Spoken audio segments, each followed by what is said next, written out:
Hello, bienvenue sur le podcast Évolution 3.0, évoluer pour manifester vos désirs et vos objectifs de vie par Cocoluse. Écoutez son corps. Comment harmoniser productivité et cycle menstruel? Oh non, elles arrivent. Grand soupir, assise sur mes toilettes à la vue d'une trace rouge. D'aussi loin que je me souvienne, j'ai toujours plus ou moins eu la même réaction à l'arrivée de mes règles. Cette période rouge où je vais être mal à l'aise dans ma culotte, incommodée par les écoulements, les odeurs, les crampes que je sens à certains moments de ma journée. Mais bon, c'est normal, je suis une femme, c'est mon lot, comme on dit. Et donc, je vais faire avec pendant quelques jours. C'est une charge supplémentaire que je vais devoir gérer dans ma journée et comme toujours, je vais gérer jusqu'à ce que j'arrive à ce fameux matin où il n'y a plus de traces rouges ni dans ma petite culotte, sur ma serviette hygiénique du jour, ni dans l'eau de la cuvette des toilettes. Grand soupir de soulagement, de joie même. Ça y est, je suis libérée, mes règles sont finies. Ah, les règles.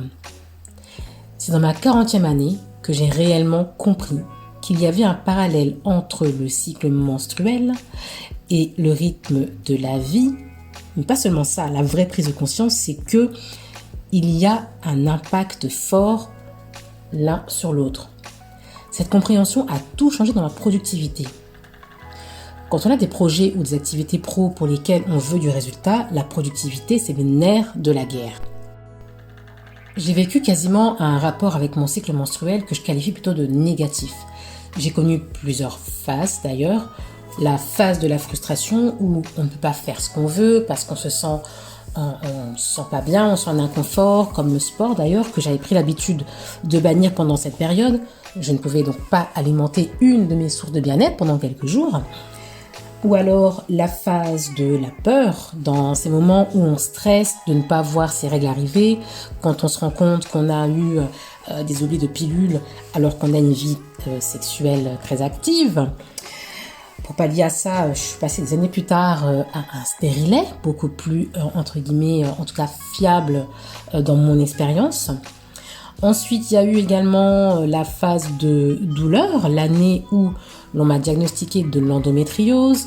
Mes périodes de règles étaient un enfer que je n'avais jamais connu auparavant, des douleurs au ventre handicapantes au point de me clouer au lit ou dans mon canapé. La première période de ma vie où j'ai pris des arrêts maladie à répétition. La bouillotte et l'antalgise sont devenus mes meilleurs amis à cette période. Et également la phase de la déception, quand on voit ses règles arriver alors qu'on a un projet bébé en cours. Donc bon, frustration, peur, déception, douleur, des états internes négatifs. Sous cet angle, les règles sont plutôt un enfer.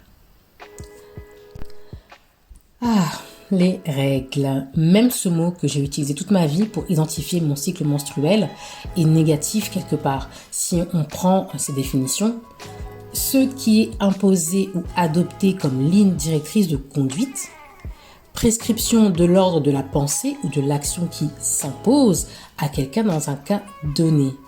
Oh oui, les règles s'imposent à nous. Qu'on le veuille ou non, si on est une femme, c'est cadeau. On ne peut pas le rejeter, on ne peut que le prendre, donc on fait avec. Alors, comment faire pour vivre un rapport positif avec notre cycle menstruel? Comment arrêter de subir cette période? Comment accueillir ces périodes, comme on dit en anglais, avec de meilleurs sentiments? Il faut tout simplement changer de perspective. Je prends un petit temps pour me féliciter d'avoir réussi après toutes ces années à shifter, donc c'est-à-dire à renverser, à faire un revirement de cette perspective sur ce rapport avec mes lunes. Rien que cette appellation plus douce pour parler des règles fait du bien. Il se dit que le cycle lunaire influence le cycle menstruel féminin. Effectivement, on nous caractérise d'ailleurs de lunatiques avec des variations d'humeur pendant ces périodes. Maintenant, j'y vois surtout des variations d'énergie Et réussir à déceler ces différentes variations peut justement nous aider à adapter notre productivité en fonction de ça. C'est une grande prise de conscience pour moi. C'est un axe d'évolution pour moi sur lequel je travaille encore. Je suis toujours en recherche de ressources pour avancer au mieux dans mes projets et mes objectifs.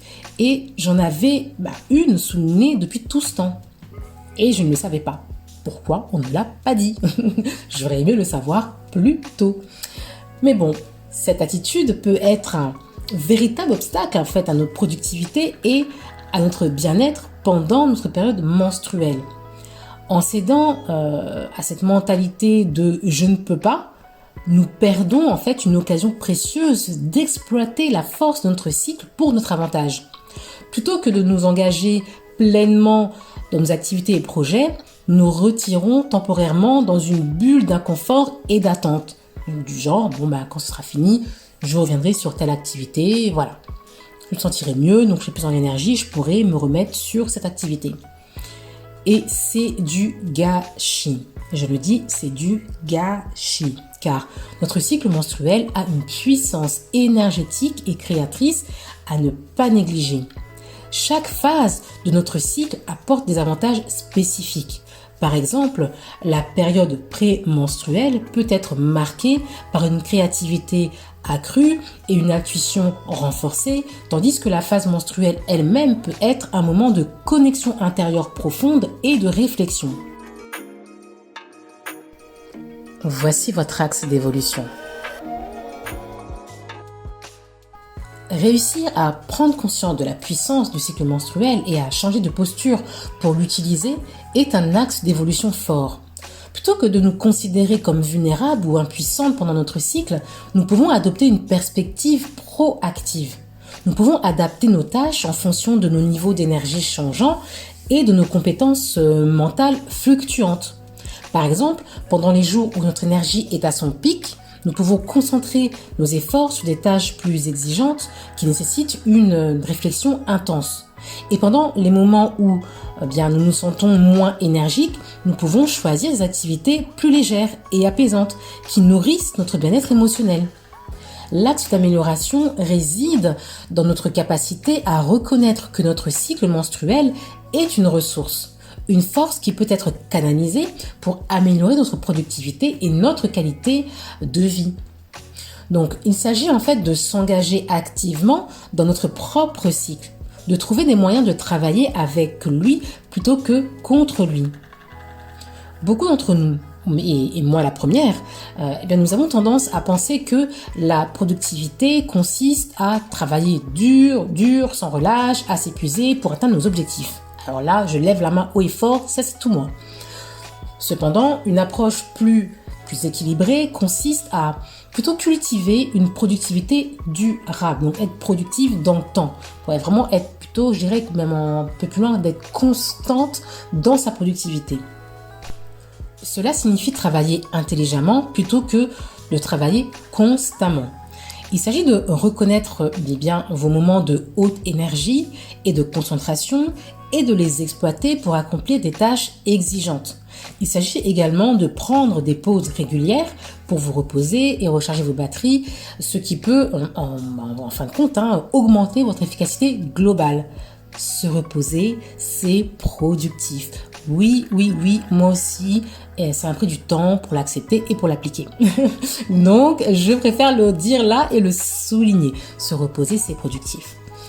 Donc, il existe, il faut savoir, différentes dimensions de la productivité, notamment la productivité physique, donc liée à l'accomplissement de tâches concrètes, la productivité mentale, liée à la clarté mentale et à la créativité, et même la productivité émotionnelle, liée à la gestion de vos émotions et à la communication. Il est important donc de comprendre qu'il ne s'agit pas seulement d'être occupé ou de faire le plus de tâches possible. C'est pas seulement ça. Dans une de mes newsletters, je vous donne des activités à faire justement précisément liées à chaque forme de productivité. Donc inscrivez-vous à la newsletter pour ne pas manquer les ressources qui vous aident à évoluer vers la meilleure version de vous-même. La note positive à retenir. chaque phase de notre cycle apporte quelque chose de spécial. En embrassant ces variations et en les intégrant dans notre quotidien, nous pouvons libérer tout le potentiel créatif et énergétique qu'elles offrent. C'est une opportunité de croissance personnelle, de connexion profonde avec nous-mêmes et de création épanouissante. Alors, au lieu de subir passivement notre cycle, utilisons-le comme un catalyseur pour une vie équilibrée et productive.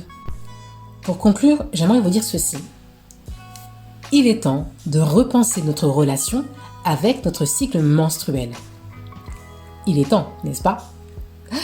Au lieu de le considérer comme une contrainte, nous pouvons le voir comme une opportunité. Une opportunité d'aligner notre productivité avec nos énergies naturelles, de mieux comprendre nos variations d'humeur et de canaliser notre créativité. N'oublions pas que chaque phase de notre cycle apporte quelque chose de précieux. En adoptant une approche proactive et en ajustant nos activités en conséquence, nous pouvons maximiser notre potentiel à chaque étape. C'est une invitation à honorer notre corps et notre esprit, à cultiver une relation positive aussi avec notre cycle menstruel pour une vie plus équilibrée et plus épanouissante. Alors, je vous encourage à commencer cette nouvelle approche dès votre prochaine période, dès vos prochaines lunes. Prenez un moment pour observer vos énergies et vos humeurs pendant chaque phase. Peut-être les prendre un carnet spécifique pour prendre des notes de façon à pouvoir vous retrouver et pouvoir apprendre à connaître vraiment votre cycle et plutôt qui vous êtes au cours de votre cycle.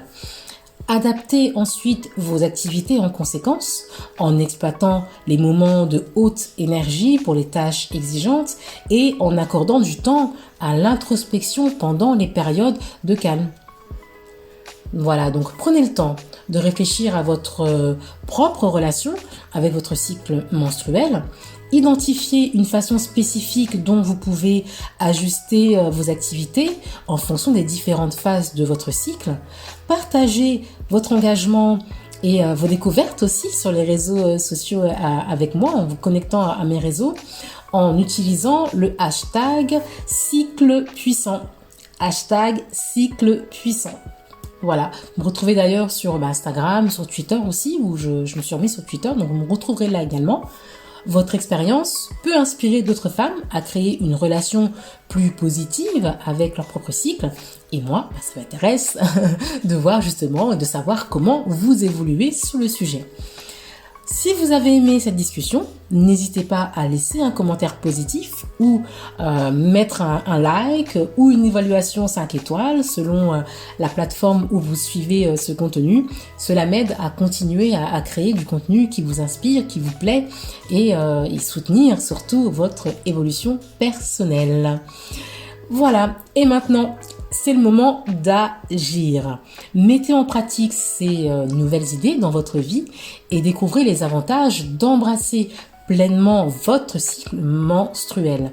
Car après tout, nous sommes des femmes puissantes et notre cycle fait partie de notre force. À bientôt pour un nouvel épisode. Merci de votre présence et de votre attention, de votre écoute. C'était Cocoluse. À bientôt. Prenez soin de vous.